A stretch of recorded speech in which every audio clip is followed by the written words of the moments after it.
Welcome to today's GATE session. My name is Asha, working as an assistant professor at Engineering College. Today we are going to discuss about the topic Basics of Packet, Flow Control and Sockets from Computer Network subject. Let us move on to the topic. So introduction to basics of packet.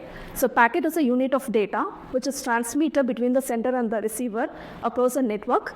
So this packet, it consists of three parts: control information, payload part and a trailer part, which is an optional one. There are two types of packets. The first one is a data packet, which is used to carry the data. The second one is the control packets, which is used to carry the acknowledgements, routing updates, etc. It is used for managing the control information. Next topic is about the importance of networks in computer networking. So first one is it provides efficient data transmission between the sender and the receiver. Second one, it offers the reliability and error handling mechanism. It provides scalability and flexibility in transmitting the data. It handles fault tolerance and it is used for transmitting the larger amount of data. It supports different network protocols such as TCP/IP, UDP, etc. It provides high-level security mechanisms. Moving on to a structure of a packet. So a packet consists of three parts. The first one is a header part, which contains the control information such as the source address, destination address, sequence number, error checking codes and the protocol information.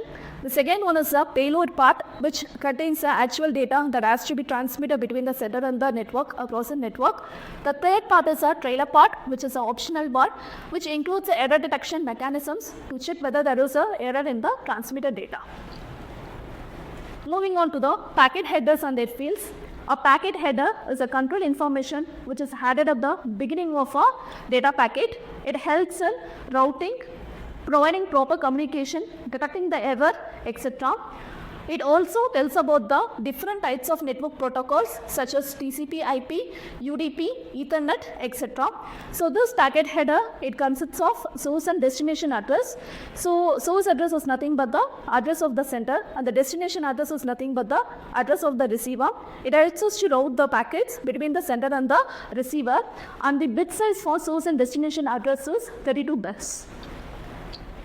The next one is the protocol information.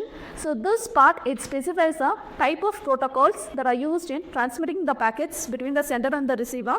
And the size for this is 8 bits. It helps the receiver to understand what type of protocols have been used in transmitting the message. The third one is the sequence number. It is used in TCP packets in order to maintain the correct order during the data transmission. Each packet in the TCP connection, it consists of the sequence number. Once the data packets are received at the receiver side, they are reordered using this sequence number, and the size for this sequence number field is 32 bits. The fourth one is a error detection. It is used to check whether there is any error at the transmitted data at the receiver side. It ensures the data integrity by detecting the transmission errors. There are two types of error detection techniques. The first one is a checksum, but is used in TCP, UDP and IP headers. The second one is a cyclic redundancy check, which is used in Ethernet frames, and the bit size is 16 bits. The next topic is packet transmission process. So this topic, it tells us how the packets are transmitted between the sender and the receiver. There are three stages in the packet transmission process. The first one is the packetization at the sender.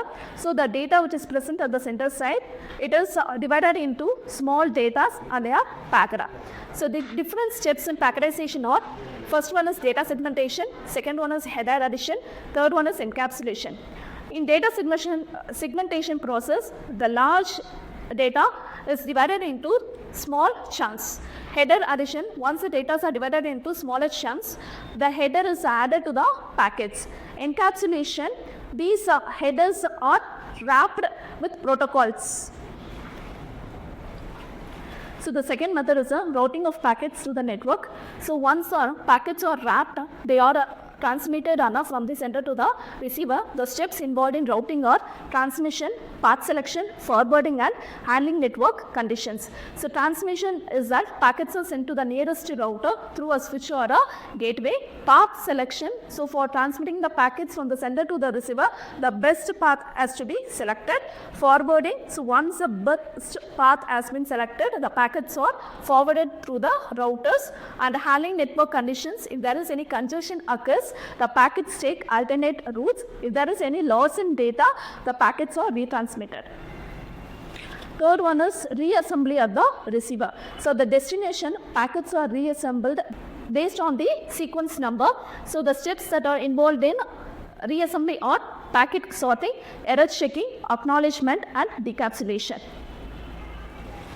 The next topic is introduction to flow control. So flow control is a technique which is used to control the flow of packets between the sender and the receiver. The need for flow control is in order to avoid the buffer overflow, to prevent the packet loss, to ensure the efficient bandwidth size. Types of flow control. There are two types of flow control. One is stop and wait flow control. The other one is the sliding window flow control. In stop and wait flow control, sender sends one packet at a time and waits for acknowledgement from the receiver end. So once the sender receives the acknowledgement, he will transmit the next packet to the receiver. The advantage of the stop and wait flow control is it is simple and reliable. The disadvantage is it is inefficient for high latency networks. The second one is sliding window flow control. So in this flow control method, the sender sends multiple frames to the receiver before receiving a acknowledgement from the receiver. There are two types of sliding window flow control. First one is the go back and flow control. The second one is the selective repeat flow control. In go back and flow control, if there is an error occurs, the sender transmits the packets from the erroneous packets. In the selective repeat flow control method, only the erroneous frames are retransmitted to the receiver side. Introduction to socket. So socket is nothing but an endpoint which is used for sending or receiving the data across a network. There are two types of sockets. First one is the stream socket which provides a connection oriented communication. The other one is the datagram sockets which provides a connectionless communication. The steps that are involved in socket communication are create a socket. We need to establish a connection between the client and the server. We need to bind the socket to a specific address or a route. Listen for incoming connections at the server side. So once the connections are found at the server side, we need to connect it to the server. Accept the connection at the server side. Send and receive the data between the client and the server. You have to close the connection both at the client and the server side. Moving on to the gate question. Question number 1. A network uses a packet switching technique for data transmission. Each packet has a header containing control information and a payload containing actual data. If the header size is 50 bytes and the payload size is 950 bytes, what percentage of the total transmitted data is overhead? So this was a question asked in GATE 2020 exam. So the solutions, the options are 5%, 10%, 15%, 20%, and the option is A, 5%. And the solution for this problem is we need to find the overhead percentage. So the formula for finding the overhead percentage is header size divided by the total packet size. So the header size given in the question is 50 bytes. So 50 divided by total packet size is header size plus the payload size. So 50 plus 50, 50 plus 950, it becomes 1000. So 50 divided by 1000 into 100, it is 5%. Moving on to the second question, which is from a topic packet transmission delay, which was asked in GATE 2019 exam. A 1000 byte packet is transmitted over a 10 Mbps link. What is the transmission delay in milliseconds? And the options are 0.8, 0.9, 1.0, 1.2. The solution to this problem is we need to find the transmission delay.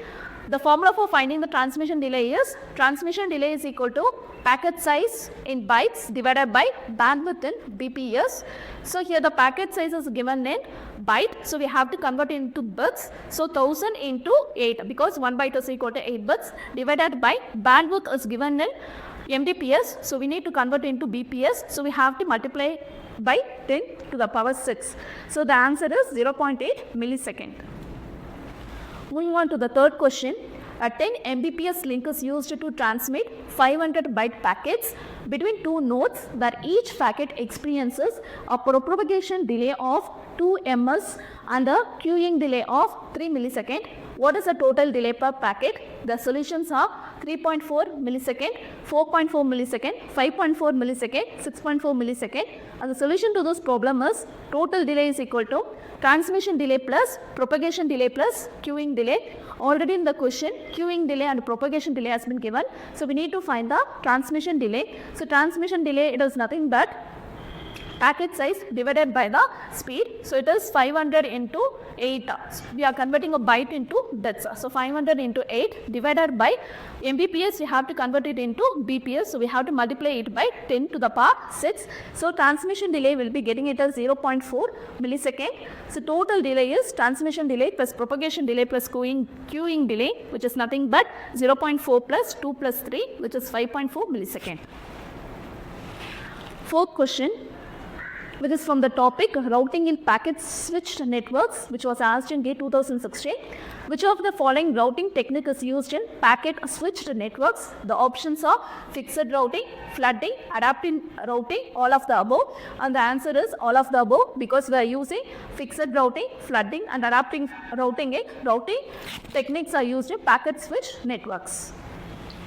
Fifth question. A 2000 byte packet is transmitted over a 5 Mbps link. What is the transmission delay in millisecond? The options are 1.2, 3.2, 4.8, 8.0. Solution to this problem is we need to find the transmission delay. The formula for finding the transmission delay is equal to packet size in bits divided by band in Bps. So which is nothing but 2000 into 8 divided by 5 into 10 to the power 6, because we are converting the bytes into bits. So the answer is 3.2 millisecond. The next question, a network has a maximum transmission unit of 1500 bytes. If an IP version 4 packet of 4500 bytes including header needs to be sent, how many fragments will be created? Assume an IP version 4 header of 20 bytes. So this question it was asked in GATE 2020. And the options are 2, 3, 4 and 5. The solution to this problem is we need to find the number of fragments. So the formula for finding the number of fragments is total data to be sent divided by the payload per fragment. So we need to calculate the payload per fragment, which is nothing but 1500 minus 20 bytes, which is already given as IP version 4 header size. So we'll be getting the answer is 1480 bytes. Next we have to find the total data to be sent, which is nothing but the 4500 minus 20, which is 4480 bytes. So if we divide the total data to be sent divided by the payload per fragment, we'll be getting the number of fragments. So the option is C, which is 4. The next question is a 10 kilometer long optical fiber link has a propagation speed of 2 into 10 power 8 millisecond. What is the propagation delay in millisecond? The options are 20, 10, 5, 1, and solution to this problem is we need to find the propagation delay. So the formula for calculating the propagation delay is distance divided by the propagation speed. So distance we have given in kilometers, so we need to convert it into meters. So it is 10,000 divided by 2 into 10 power 8. So the answer is 5 into 10 power minus 5 second. So if we convert it into millisecond, we'll be getting it as 0.05. The next question is based on the topic IP datagram fragmentation, which is given in the GATE 2017 exam. Consider an IP datagram of 4000 bytes sent over a network with an MTU of 1000 bytes. How many fragments will be created? Assuming a 20 byte IP version 4 header per fragment, and the options are 3, 4, 5, 6. Here we need to find the number of fragments. The formula for calculating the number of fragments is total data to be sent divided by the payload per fragment. So the payload per fragment, we are getting the answer is 980 bytes. The total data to be sent, we are getting the answer is 3980 bytes. So we divide 3980 bytes divided by 980 bytes. So we'll be getting the number of fragments. The next question is, which of the following protocol is typically used for real-time applications like voice and video streaming? And the options are TCP, UDP, ICMP and ARP, and the answer is UDP. The next question is, which of the following characteristics best describes a datagram network? And the options are Packets follow a pre-established path. Each packet may take a different route. Guaranteed delivery with sequence control. Fixed bandwidth reservation. And the answer is B, which is each packet may take a different route. So this is one of the characteristics that best describe the datagram network. The next question is, which of the following is not a flow control mechanism used in TCP? And the options are sliding window, acknowledgements, timeout, and flow credit. And the option is flow credit. Because except flow credit, the remaining options are not used in flow control mechanism. The next question, in a sliding window flow control mechanism, if the window size is 4 and the sequence number space is 8, how many frames can be sent before requiring an acknowledgement? And options are 4, 8, 16, 2. And the solution is 4. Because in sliding window protocol, the sender can send up to the window size frames before receiving an acknowledgement. The next question, which of the following is a flow control method that prevents a sender from overburdening the receiver with too much of data? The options are conjunction window, sliding window, acknowledgements, automatic repeat request. The option is sliding window. Next question, in the sliding window flow control mechanism, the sender's window size is 7 and the receiver's window size is 4. How many frames can the sender send before receiving an acknowledgement? And the options are 4, 7, 11, 10, and the correct answer is 4. Next question, which of the following statement is correct regarding the flow control in UDP protocol? The options are UDP provides flow control through the use of sliding window. UDP provides flow control by adjusting the packet size dynamically. UDP does not have a built-in flow control mechanism. UDP guarantees flow control with congestion window management. And the option is C, UDP does not have a built-in flow control mechanism. The next question, which of the following socket type is used for connectionless communication? And the options are SOC underscore stream, SOC underscore digram, SOC underscore raw, SOC underscore sequence packet, and the option is SOC underscore digram. The next question, in the TCP socket connection, what is the first step that the server needs to perform? The options are bind the socket to a port, accept a connection from a client, C, connect to the client, D, send a response to the client, and the correct answer is A. So the client has to establish a connection to the server. So the option is bind the socket to a port. The next question, in socket programming, which of the following is the correct sequence of steps to close a TCP connection? The options are close method followed by the shutdown method followed by the close method, shutdown method followed by bind method and the close method. Fourth option, bind method followed by the shutdown method and the close method, and the solution is shutdown method followed by the close method. The next question, which of the following system code is used to initiate a connection from a client to a server in a TCP socket program? And the options are socket, bind, listen, connect, and the solution is connect. The last question, in the non-blocking socket model, which function is used to monitor multiple sockets for read, write, or exception conditions?